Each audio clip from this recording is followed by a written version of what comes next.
Yo guys, ketemu lagi sama gua Audi Ramantio di channel Audibal, Audi diskusi abal-abal. Agak beda ya suasananya di sini ya, karena gua lagi ada di rumah istri gua di Purwakarta. Jadi nggak di rumah gua biasanya nih di Bekasi. Tapi nggak apa-apa. Ini udah lewat 2 hari sih ya. Kalau dilihat dari trending, masih trending nggak sih? Semoga masih trending ya. Tapi maksudnya Indonesia yang seri 1-1 lawan Arab Saudi. Ini gue nggak akan ngebahas pertandingan secara teknis ya, karena mungkin udah dibahas sama YouTuber lain gitu kan, atau sama influencer sepak bola lainnya gitu kan. Tapi di sini gue mau ngambil angle yang lain ya.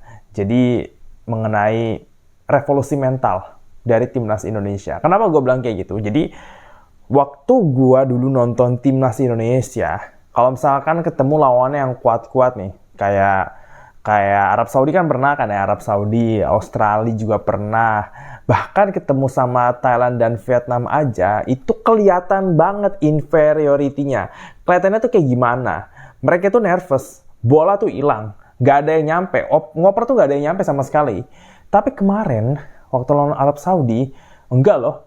Jadi kayak bener-bener nggak peduli mau Arab Saudi ini udah berpengalaman di Piala Dunia kayak ngalahin Argentina kayak ada pemain yang main di AS Roma, nggak peduli gitu kan. Jadi kayak ya udah main biasa aja gitu kan, tampil menekan, berani, bekerja keras.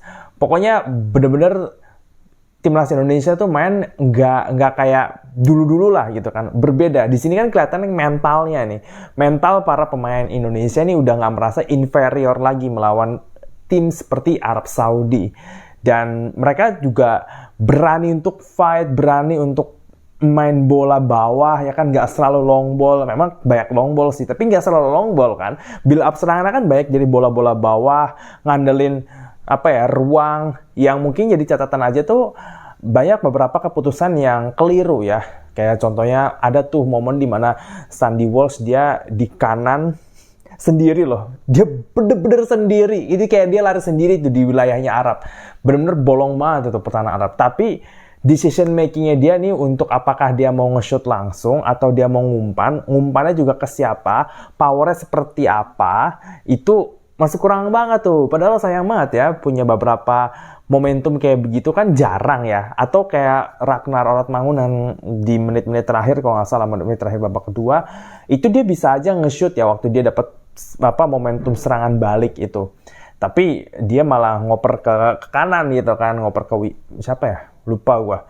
Pokoknya ngoper ke kanan lah dia itu kan. Alih-alih dia nge-shoot atau cari ruang untuk tembak gitu, karena dia ada di posisi yang tepat untuk nembak dan cuma dijaga sama satu back gitu kan. Artinya kan dia nggak dijaga 2 back kan, berarti masih bisa dia untuk menciptakan celah untuk nembak, tapi dia malah ngoper ke kanan gitu. Jadi maksudnya kayak hal seperti ini kan ya mungkin bisa diimprove lah. Ini kan lebih ke pengalaman dan jam terbang aja kan. Plus inget-inget ya, pemain-pemain timnas Indonesia ini kebanyakan baru main bareng ya, meskipun udah main bareng, ada yang udah main dari Piala Asia, ada yang udah main di kualifikasi kemarin, tapi it's not enough lah. Tim itu kan bisa kompak kalau sering main bareng kan. Sedangkan ya kayak Ragnar, terus Witan, terus siapa, Tom Haye, si Sandy Walsh juga kayak gitu-gitu kan, baru mainnya kan baru gitu kan. Mereka tuh terhitung baru, apalagi Martin Paes ya. Itu pun dia juga main bagus, tapi nanti kita bahas ya Martin Paes. Nah, yang gue lihat di sini benar-benar adalah mentalitinya tuh udah beda banget ya. Mentalnya tuh udah beda banget. Selain tadi berani nyerang, nggak ragu untuk bertahan dan beradu fisik gitu. Di sini kita mau highlight yang namanya Jay Itzes ya. Jadi Jay Itzes jadi captain, dan memang dia layak jadi kapten. Bener-bener dia layak loh, leadership-nya kelihatan loh. Kayak waktu pas dia marahin Rizky Ridho tuh kan sekali pernah tuh. Terus dia tahu bahwa dia nggak punya speed untuk dapetin bola waktu kejar-kejaran sama pemain Arab tuh di depan tuh ada momen kayak begitu. Dia jatuhin diri dan dia mending buang aja bolanya gitu kan. Dia tuh lebih memilih untuk kayak ya udah main aman aja nih gitu kan, daripada beresiko. Dan dia tunjukin itu ke rekan-rekannya bahwa kita nggak perlu takut gitu kan.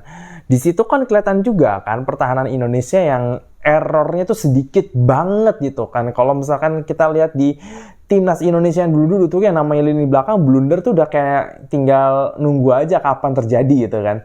Cuma kemarin tuh nggak kayak gitu kan. Paling cuma Martin Paes doang. Itu pun dia bisa tahan penalti kan. Nah maksudnya itu juga salah satu revolusi mental yang menurut gue kelihatan banget di bawah Sintayong. Dan terakhir adalah waktu pas Martin Paes bikin kesalahan ya.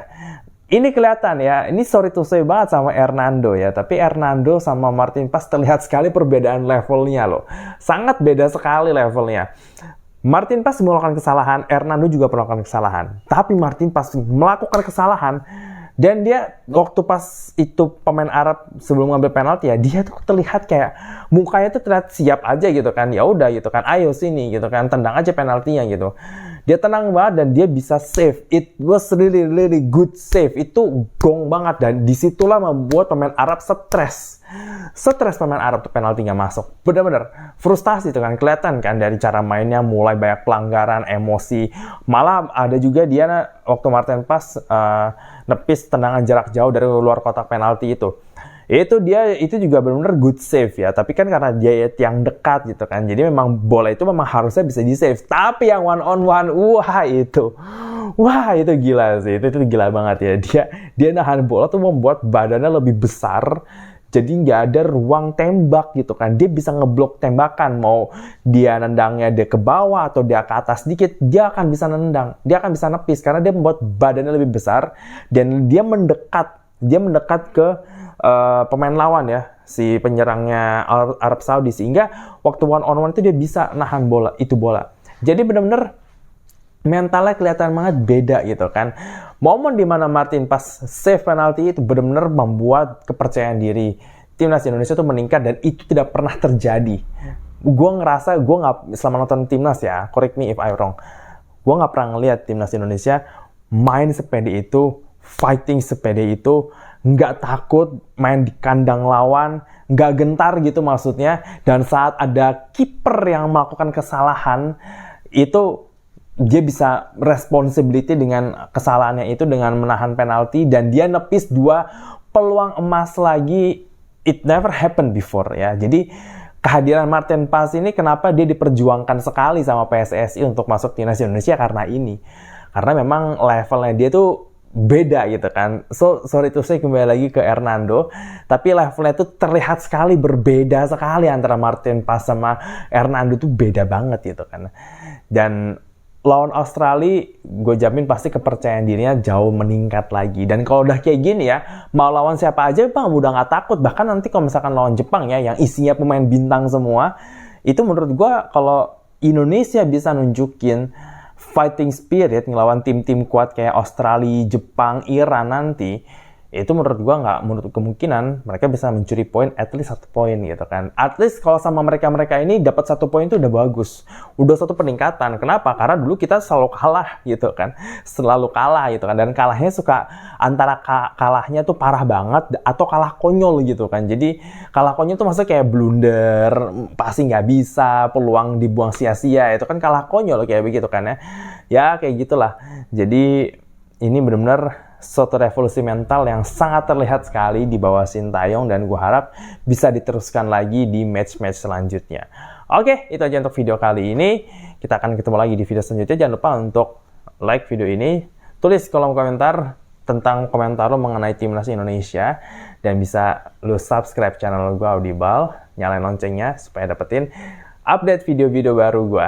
Dan jangan lupa untuk visit page gue di IDN Times. Lo bisa baca banyak banget artikel-artikel seputar fakta-fakta menarik tentang sepak bola pastinya. Tentunya sepak bola Eropa ya, profil pemain, habis itu fakta-fakta unik, statistik yang rekor-rekor yang mencenangkan, ada semua di sana. Jadi langsung aja visit page gue di IDN Times, linknya ada di deskripsi. Kita ketemu lagi di video selanjutnya. Gue Ramantio, ciao ciao.